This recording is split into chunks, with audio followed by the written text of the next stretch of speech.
So I just finished watching Demon Slayer and it was awesome.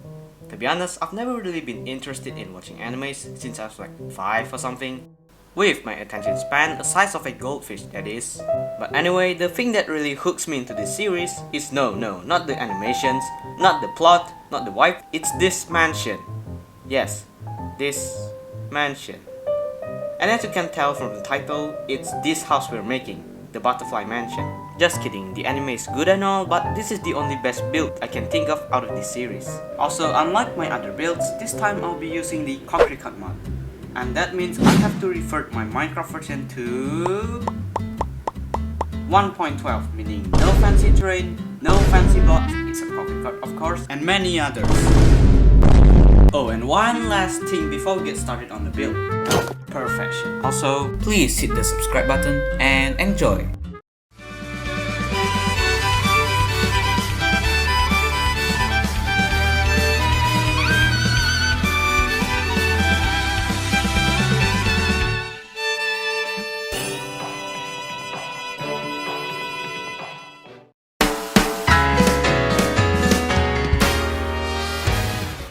It all began somewhere in the plains, with hills and forests, and animals frolicking.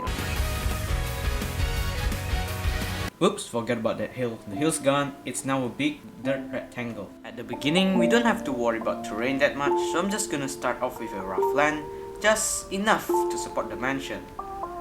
Here comes the first challenge. You see, most of my builds uses a reference from images, but ironically, however, this build that is based on an anime don't have that much image that shows the entire thing, so I'm just gonna be using this image as reference. Also, if you're asking why my Minecraft's day-night cycle goes on, well, for some reason in this version, I guess the game hates me now and the day-night cycle still continues despite having been turned off. Strange, huh? Or was it hero? Anyway, the build is starting to take shape and I'm glad to— oh no, not the roof again, no! The thing is, what I hate the most when building in Minecraft is making roofs. It's very hard, dull, boring, and it's even tricky. As a wise man once said, roofs are stuff of nightmares. Overall, the build is looking solid. Oh wait, yes, you can never trust those words because the front is always finished, but not the back. Kinda reminds me of Greenwich Mansion though. But anyway, let's start working on...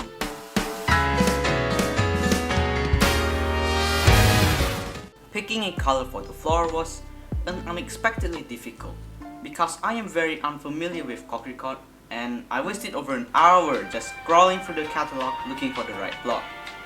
Then I tried out the stairs from Cocricot and I wasted more time just altering its position to fit into this room. With surprise, I'm gonna delete that and replace it with another one. And if that wasn't dumb enough, I repeated that mistake 3 times with 3 different kinds of stairs. So if you're feeling unproductive, just remember that I exist. At this point, I'm running out of brain cells, so I decided to make a classical dining table as a placeholder. For now. So I started on simple ones like this table. I kinda love the green tea though because it's animated. And also came up with this giant file box because I thought it would look elegant. And finally the guest table. Although that shadow bug in the couch really bothers me for some reason. I always went nuts on the kitchen in every build simply because the room is very simple, small and could fit a lot of interior. Small animation pop by the way. Although this one felt less Japanese and more European. Which for some reason reminds me of the bakery from Kiki's delivery service. During the time of recording this, I was very tired and I had to come up with a temporary solution for the dining room which followed the theme of the kitchen.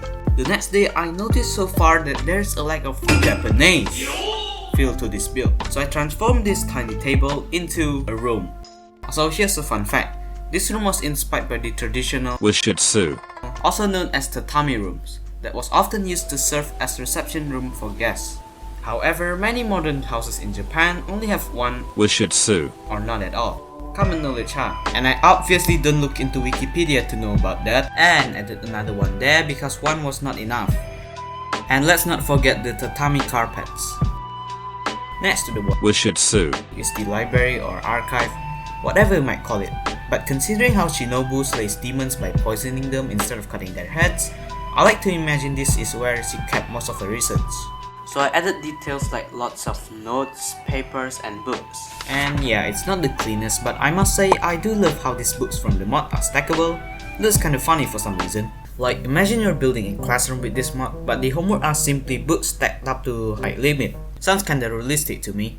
The bathroom, or more precisely, the onsen, is the perfect place to relax after a long day's work. I love how zen gardeny those rocks from Miniaturia is. They might perhaps be my favorite block in this entire mod. Smoke animation pop by... Okay, never mind, I'll stop, that joke was getting cringe. Anyway, I experimented with more details like this laundry clothes, but ended up replacing it with this cupboard. And another thing I like about this mod is the fact that you can place items in shelves and cupboards. Pretty neat, huh? And that's it for the onsen. I kinda adore the tiny details in this room more than the other rooms.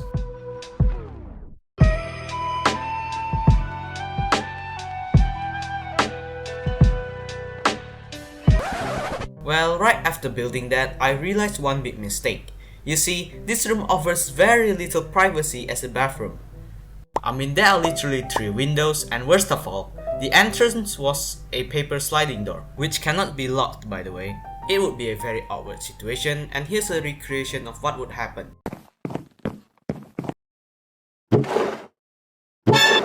And if you're asking where the toilet is or where you can urinate, well, that's the neat thing. You don't. In the upper floor, we had the altar, which I'm not gonna get into much, which you'll understand once you read the manga.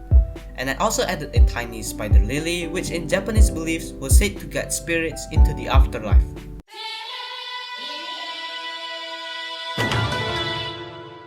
First things first, remember the rectangle I made in the beginning as the foundation of the build? Well, now it's time to smoothen that out. Smooth criminal! Also added this curvy path, which I saw in a lot of the illustrations, even the fan-made ones. And I also added a wall surrounding the build to keep those demons out. Now, unlike the interior, which has very few references, the outside were actually shown more in the anime, so I can actually make it more accurate to the original, and that includes this gate. Also, these flower bushes on the side of the path that was very noticeable in the illustrations. I added a zen garden as an extra detail on the left side, which is not present in the illustration, but I don't like always sticking to the original, and it can't be helped. Meanwhile, on the left side, I made a pond along with wisteria hanging over it. It's just too bad there aren't any fish in this version of the game. Now, I'm quite surprised I had only started adding wisteria in this build, because if you're living in the Demon Slayer universe and you don't have one of these plants around, you're pretty much toast.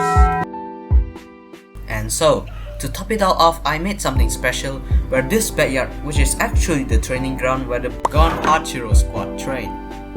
And I even included the little details like this weightlifting boulder. And also the well where Kanao starts simping for Tanjiro, which not gonna lie is perhaps the most awesome scene in the first season. And our butterfly mansion is finally complete. Now let's take a look at everything we just created.